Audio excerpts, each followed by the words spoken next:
Summer is here, and what better thing to do than to make this delicious Italian authentic pasta recipe.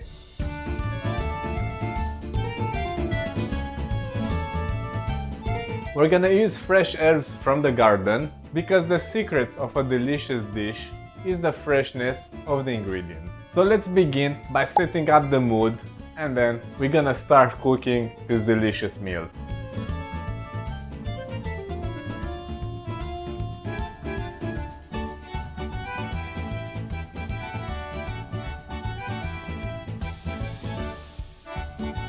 We will generously salt the water and turn up the heat to maximum. Don't be afraid of the amount of salt, we have a lot of water. We will start by finely dicing the onions. Careful, the onion it's a bit slippery. Not the ones that I cut myself, and trust me, not a fun experience. I do not recommend. We will finely dice the garlic. Bigger chunks can work out too, as we cook them, but I had to showcase my dicing skills. I like to use a combination of both fresh and dry herbs. We chop our parsley and then we proceed to the basil. A pro tip, when cutting the basil, you want to rip it off by hand. Do not cut it on the board because all the flavor will go into the cutting board and we want the flavor to go into the food. Grate the Parmesan cheese. Pecorino works too, but Parmigiano have a more subtle taste. Grate a bit more because we will use most part to thicken the sauce and give it a creamy texture. The rest goes to sprinkling on top. After we have all our ingredients ready, we drop in the pasta. I went with whole wheat linguine because, well, I'm healthy like that. I tend to like wider pasta such as linguine or fettuccine because the sauce sticks better. Sear it once in a while so they cook all the way through. While the pastas are cooking, heat up and oil your pan. To know that your pan is hot, drop an onion piece. If you start to sizzle, then you know that the oil is hot.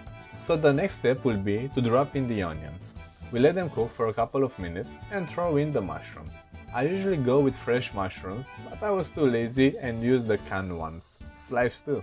Living the fancy life. After letting it cook for a couple more minutes, throw in the garlic and the tomato sauce. You can cook the garlic for a few seconds before putting the sauce, but if you do them in the same time, there's no impact on the texture or taste.